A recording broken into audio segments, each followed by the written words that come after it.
Hi everyone, today I'm doing another little picture from the Miniature Enchanted Forest book. Now, let me show you. This is the sort of castle, dragony, pretty birdie, cresty picture, which I love doing.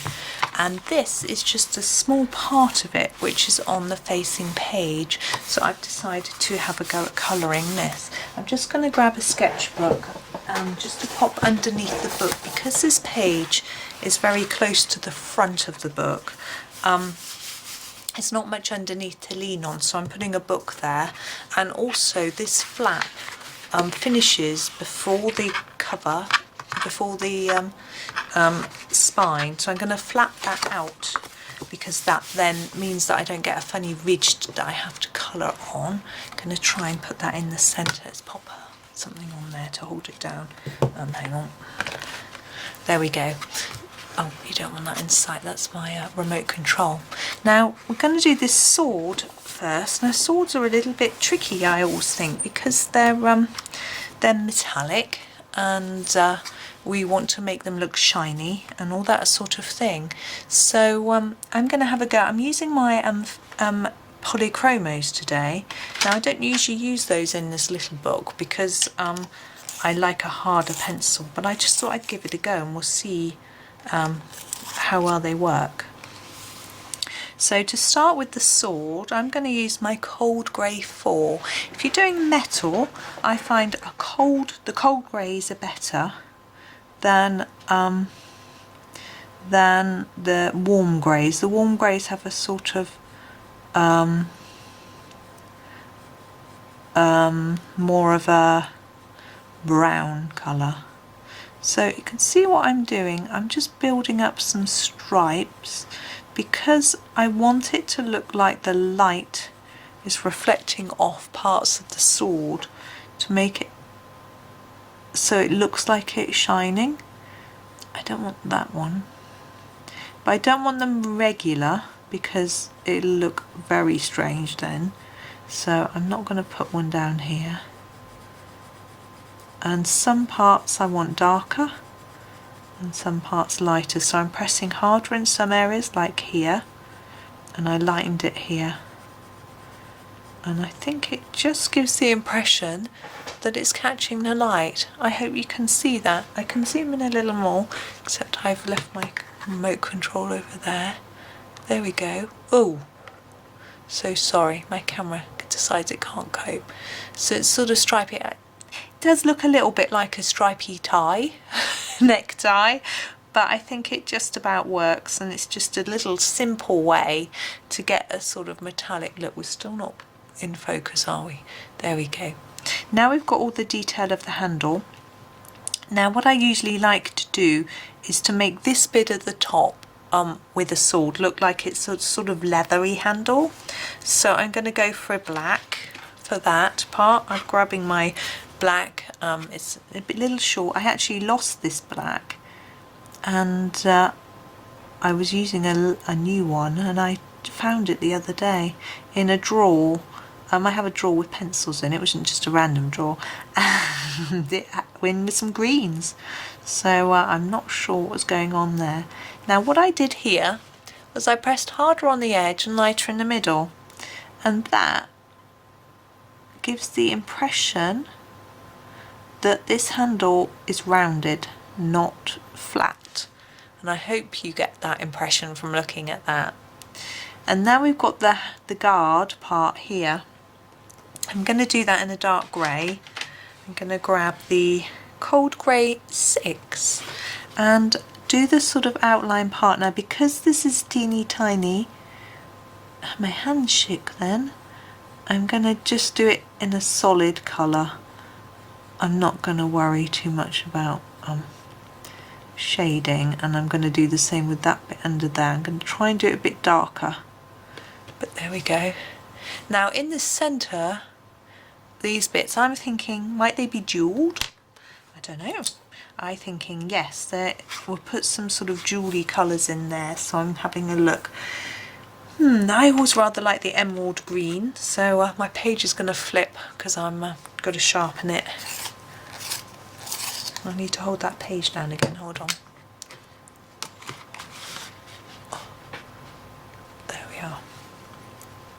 So I'm gonna, again, there's no room here for shading, so it's just gonna be bright green colour. And what I could do is use a touch of white pen. I grab this one. This is my Jelly Roll Sakura brand, and this is the really fine one. And I hope if I do a few little dots, it might just give it a more jewel-like appearance, but because it's so teeny tiny, we may not even see it. So there we go, there's the sword. Now we've got all these flourishy bits to sort of deal with. Now this bit, I'm thinking leaves.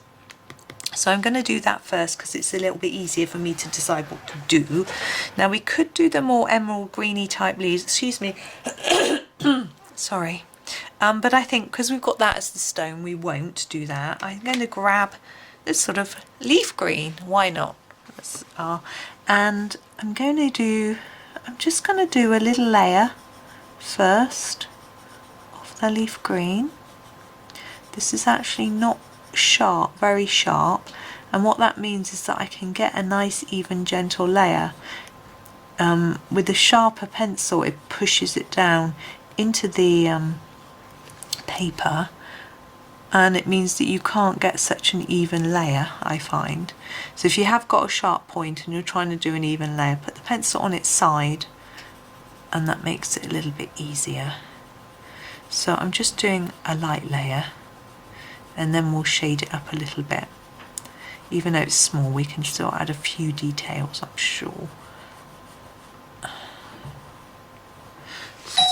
Oh,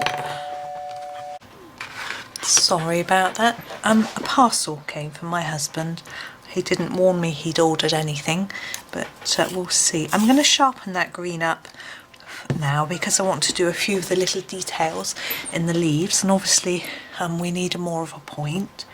What I'm going to do is just put some more layers of colour here at the bottom, and then in here and here, and I might leave the bottom bit for now. I'll see what I decide. And here I just managed to grab a slurp of tea while the camera is off as well.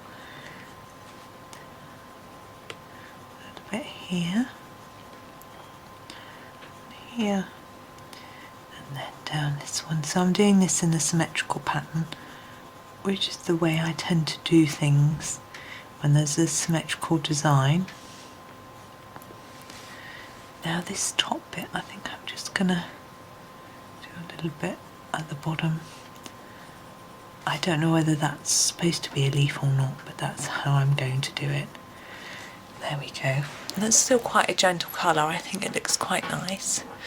Now we've got this bit here and we've got this bit here. Now this bit here to me looks quite floral, I mean leafy, not floral. I'm just going to see if I can move across a bit. There we go. So I'm going to do this side, and again I'm just going to start with a gentle layer. Lucky I sharpened, this is quite fine, isn't it? And then think about whether I'm just going to leave it plain or whether I'm going to add anything in. I'm just gently following these lines, and this bit I'm going to do a little darker in here. So you see I was just overlaying colour to build up layers so it becomes darker.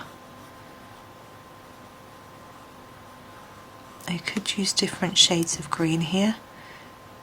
I'm just checking because we've got a gap here, but those bits are all joined. Sometimes Johanna's designs can be a little complex, and I just like to check that I'm doing them right.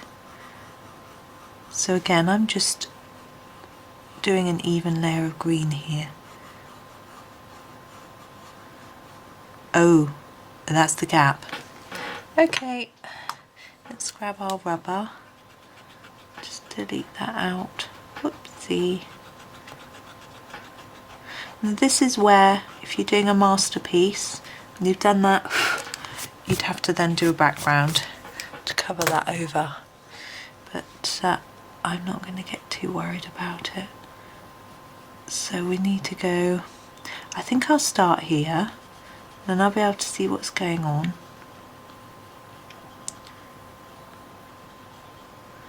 I have all these swirly patterns. I find it really relaxing swirling my pencil around. And here, now you notice I've left some of these veiny bits. That's because I think I might do them in a slightly different shade. But here, this is all veiny bit. I'll do this centre part. There we go.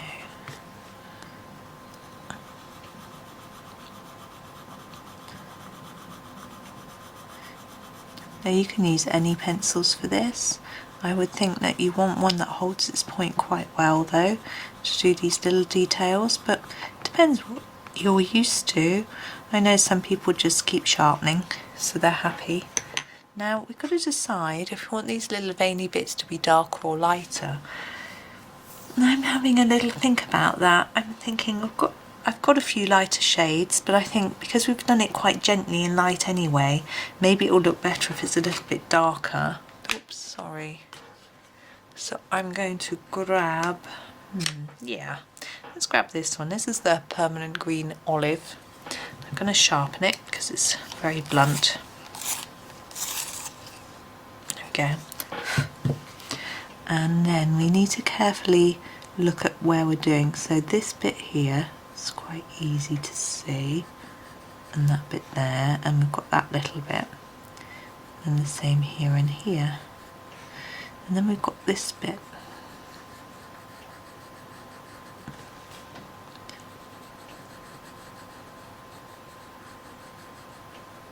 Now you could of course ignore this border part and just do it in the same colour. I know some people prefer to do that, especially on these smaller pictures.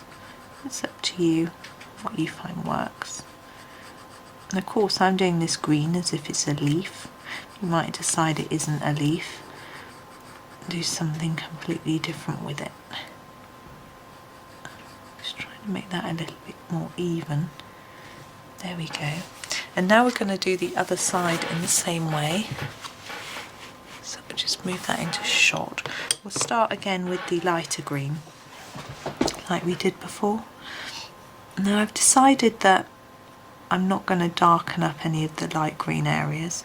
I think it looked quite pretty just as it is. I'm still trying to decide what to do with this bit. I mean, what do you think it is? Anybody? Shout out, I can't hear you. In my book, in my large version of this, I did it in pinks and purples to make it just look like it was a sort of flourishy, framey type thing. But I'm thinking maybe we could do it in sort of silvers to sort of go with the sword, perhaps. Not sure. I'm always thinking while I'm colouring. I mean, the whole point of colouring is that we're supposed to get lost in the very moment of colouring. I find often that doesn't happen to me. My mind's always whirring. So if I'm using this is to try and settle my mind, calm my mind, then if I'm thinking about what to do next in my colouring, then that's great. It's just keeping my mind on that rather than anything else that might be going on in there. I'm sure we all have racing thoughts at times. I try not to, but it's not always easy. So there's that done. I'm going to grab our darker green again. Remember the permanent green olive, sorry. And do these stalks. I should do it a bit better this time because I know what I'm doing. Hopefully it's a bit neater. Can you see? Not really. You can see now. I noticed I was watching a video the other day and someone was saying in the chat, it was a live, and they'd said, oh, I hold my pencil too close to the end compared to you, i.e. the person that was doing the colouring. but actually I find that the reason I might not hold it so close to the end in a video is because then you can see. If I hold it here, you can't see. If I hold it here, you can see. So it's more about trying to get the right technique so I'm not continuously blocking your view. I can be quite good at doing that anyway, I know, but I'm learning and I'm trying hard. There we go. I think that's all that. I do think I want that in this darker colour. I don't know why. I just think it'd look better. Now we've got these swirly bits, so we're going to grab our... Now we've got an outside and a middle bit. This is the coal grey 4 that we were using for the sword. What I think I'm going to do is maybe use it in conjunction with the black. I'm just trying to think what I might do. I think I'm going to use this on the outside.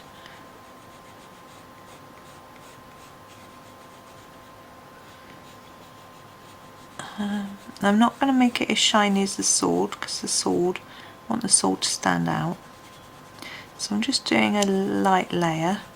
I really am improvising here on the spot, so we'll see whether it turns out well or not. It's going to be fun anyway. Like that.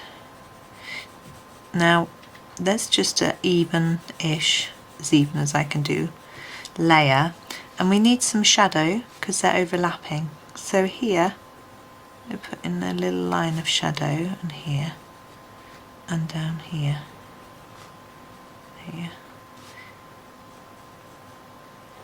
there, and in between those two as well. That looks slightly more three-dimensional, and we'll do the other side as well in the same way.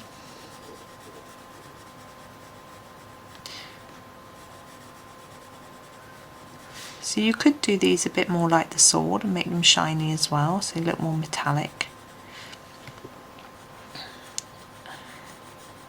And you could sort of then make the black shiny as well when we add that layer in.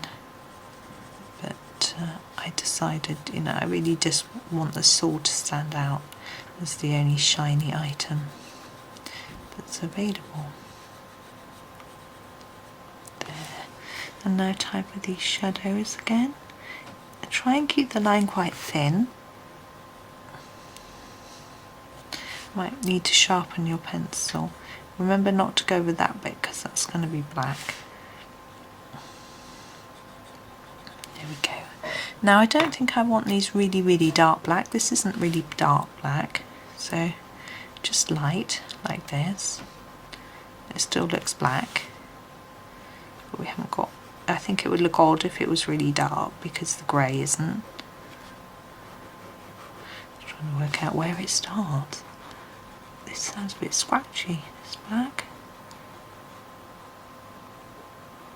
There we go, and we need to continue that shadow line just there. I don't know if it really needs it, to be honest.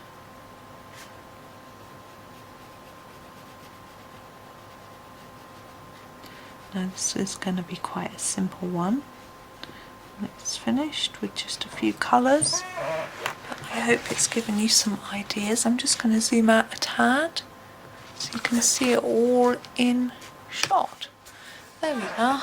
So sort of sword and green flourish, I guess that's what that is. So I hope you enjoyed that. It was a little bit different. Thank you very much for watching, and happy colouring.